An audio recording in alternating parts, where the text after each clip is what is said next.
ATSL Nation, green is the term that is used for rookie salespeople. But green is also the color that veteran salespeople maintain. Today on The Sales Life, we're riffing out of the book, The Bonus Round by Tinney. So stay tuned.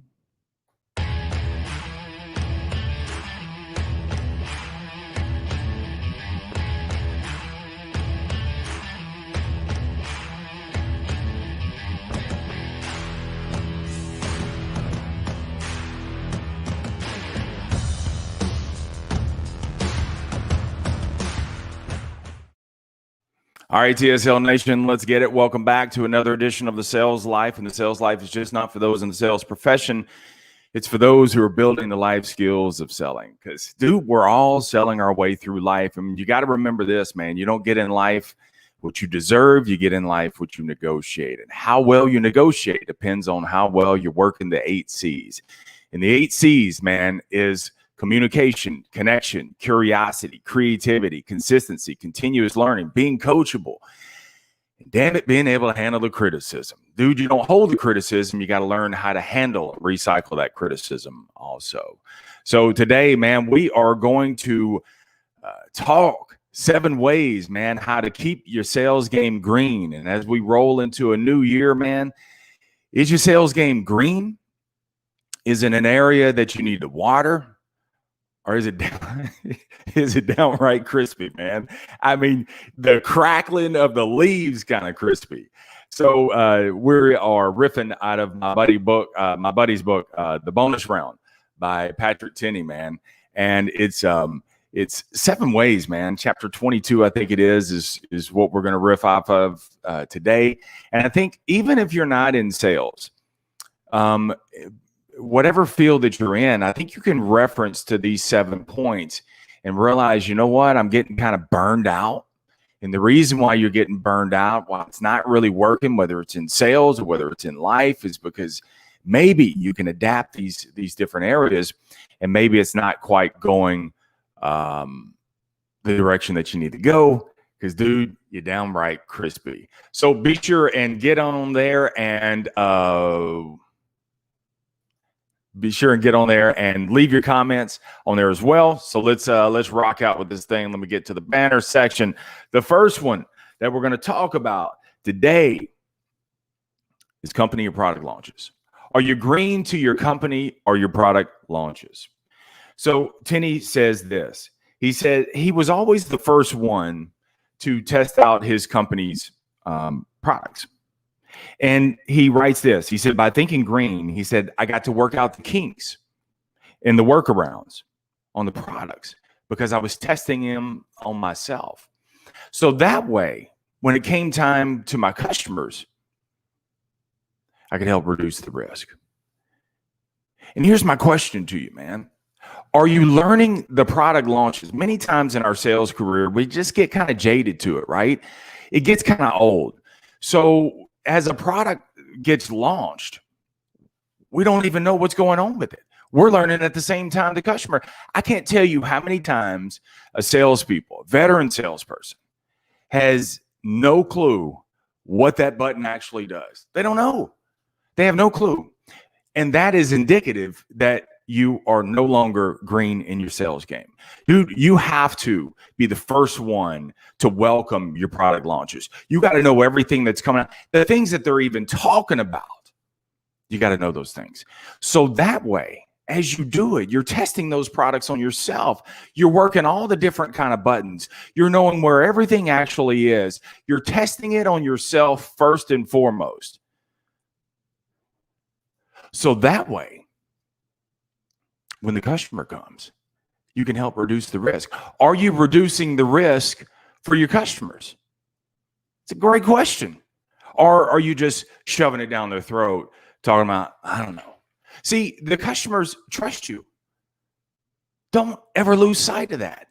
And they trust you to have their best interests in mind. But how can you have their best interests in mind if you don't even know what your product launch is? If you don't even know what the new availabilities are. The second one, competitors. Are you green to your competitors? Are you so stuck in your ways, in the ways that you do business, and because you're King Kong, that you're not green to your competitors?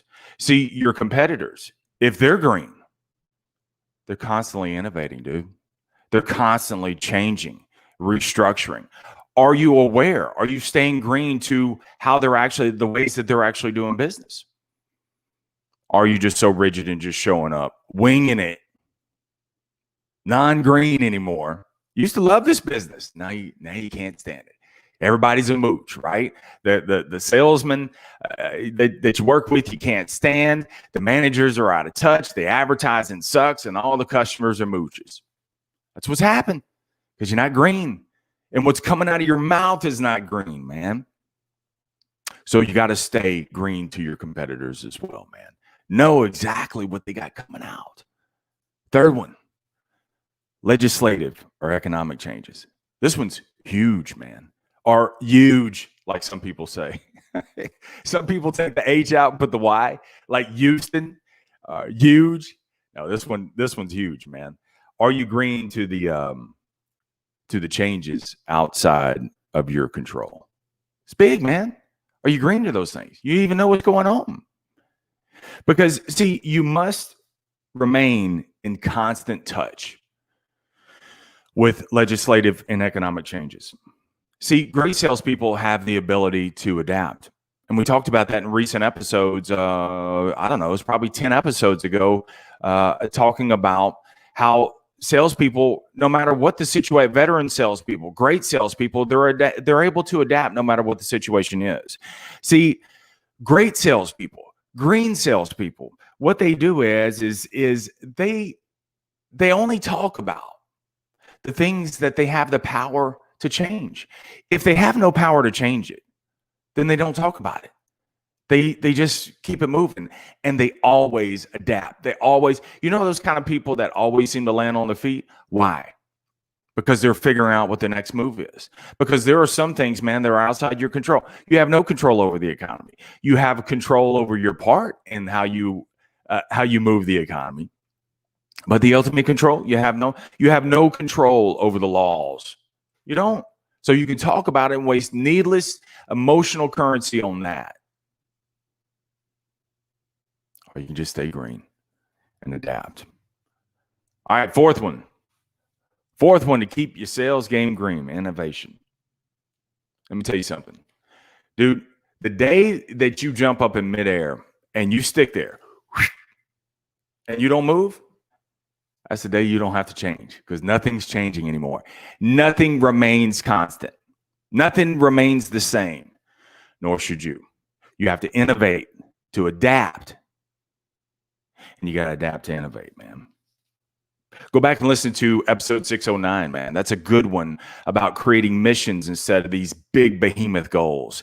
That was last episode. Go back and listen to that one if you missed it, or if you find that your sales game's a little non-green, a little tarnished, go back and listen to that episode. What are we on? Number 5. I lumped this one together, number 5 and 6. This one is upcycle. I like the term upcycle. I look at it upsell, but upcycle and also efficiency as well. And now that you're green to your product launches, you're green to your competitors, you're green to your innovation, which green sell. Now you have the ability to upcycle and upsell. And dude, when I say upsell, it doesn't mean that I get a customer to buy something that's outside of their league that they really don't need. No, because I'm now efficient and I'm aware of the innovation. I'm aware of how my competitors do business, of what they have. I'm aware of the product launches. Because I'm aware of all those things, the upcycle means that you can move things up or down. Dude, I've sold customers something less that worked better for them, even though the commission would have paid me higher on the higher end. Why do that? I'm not going to do that, because I play a long game, and I need you back in the future also. Now, I've had times before where I've broken it down to the customer and said, look, this is going to be a better fit for you. It's a little lower level, but this one, based on what you're telling me, this is going to be a better fit for you. And you know what? I've had customers say, no, Marsh, I'm going to go with a higher product. Okay, cool. I'll let you know, because that's what you are as a salesperson, right? You're an options trader. And all you're doing is you're taking different options and you're swapping one option out for another. So, man, you've got to be able to upcycle up or down and have that efficiency as well. Last one, bring it home. This is big, man. Collaborate with your customers. Collaborate with your customers. Newsbreaker for you. Many of your customers are business owners. What? Yes. Many of your customers are business owners. And especially, dude, if you're in sales, there are many who are business owners, but they have no idea how to sell. They don't know how to sell. So why not help them learn some of the tips and the techniques that's worked for you? See, they come to you when you need them. They come to you. They do business with you. Why not help collaborate with them? I have an advantage in the car business because of the compression, and things happen so fast. I'm able to think quickly on my feet. I'm RFA. I'm ready for anything. So a customer can hit me with something. I know how to pivot. I know how to think creatively and rock on from there. So I know how to take those things. Why not collaborate with some of your clients who are business owners? And that way you can help them become more efficient in their business. Help them learn how to sell better. Also, why not collaborate with your customers? Because you've done so well on social media. Why not collaborate with your customers and help them market their business? Dude, I can't tell you how many older business owners who would love to do some social media advertising, yet they do the old traditional brick and mortar advertising. Because I don't understand the social media thing. I don't know what a snap is. But if that's where their customers are, if their customers are on Facebook, and dude, you're banging away on Facebook, why not help your customers say, you know what? Let's do a quick 20-second video, and let me help you post it. And they can run with that all week. Collaborate with your customers, man. They need that. And do you realize the amount of trust that you'll build based on collaborating with your customers? Oh my God. You think they're going to shop around when it comes time for the next product? And even if they do, they will not forget that you helped invest in their business. It ain't about posting, hey, do business with Jim at the bricklayer. No, it's saying, Jim, how do you lay bricks? It's doing a quick little clip on that. The thing that comes easy for you is difficult for someone else. Don't ever forget that. And many times we discount our abilities and what we can do. And because we're always wanting someone else. Man, I don't know how to do that. But there are other people looking at you saying, dude, I wish I could do what you do. So never discount that. That is a tremendous ability. My ability to be able to speak and communicate and think quickly on my feet and read something and do a podcast. I can read, literally, I can hear something on a podcast, or I can take it from a book and I can say, I can run with it 15, 20 minutes. That's easy for me, relatively. Okay, it takes a lot of reps, but it's easy for me. It would be very difficult for someone else. But also, I don't spend my time saying, oh, I wish I could be like that guy. And I can't even remotely, that's not even in my wheelhouse. Man, pay attention to what you can do and help collaborate your customers. I know I'm off on the feeder road here, man, but this is super important.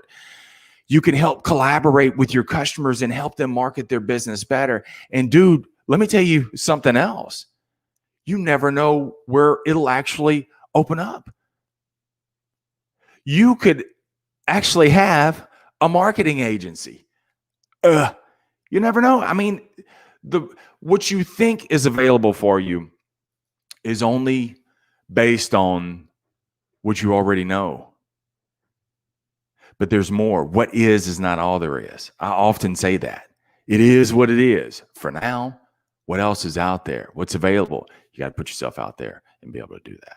All right. So let's rock out with your TSL action items, dude, because I never want you to get off any of these episodes without applying something, because I'm not here to fluff you up. I ain't here to make you feel all good or anything like that, dude. I want to prime your mind. Just a few minutes, 15 minutes, prime your mind, and you get out and go. So 3 areas, man, that you can up your sales game. Number one, first question, dude, be honest with yourself. What color is your sales game? What color is it? Was it green? Is it now kind of a darker green? Is it getting toward brown? So what color is it? What areas, those areas that we talked about, what areas need to be watered? What areas need to be watered? And then also the last one. What's crispy? What's crispy? You know those old leaves, man, when you got to go rake grandma's yard and they're all crispy and they just wad up in your hand? It could be your sales game. That could be your sales career right now. Here's what's beautiful about sales. Sales is grace. That's what I love about the sale. At any time, because of grace. That's why I call this the sales life. Life is full of grace. Sales is full of grace. That's why I call it the sales life. It's full of grace. I was going to do an episode on this, but here you go. At any moment, because of grace, you can change just like that, right? It's what the churches do with the altar calls. It's the same. Here's your altar call for your sales career. At any time, dude, you can change. So if you find that it's crispy right now, if it's not what it used to be, man, I bring back that love and feeling. Whoa, whoa, whoa. If you find that, man, the beautiful thing about it is you can uproot it, you can replant, you can rock out. At any time, dude. At any time, man, you can change your whole sales career. It just starts with a decision, and then it continues on with reps. It's a commitment, man. You're not going to see, you didn't get here overnight. You're not going to lose it overnight. It's like weight loss, bro. You just got to keep showing up, because until is my time frame. All right, man, that's all the time that we have today. Be sure and check out the bonus round, especially if you're in corporate sales with Patrick Tinney. But even, I could have very easily looked at this book and said, well, I'm not in corporate sales. It doesn't matter, because I can learn from something.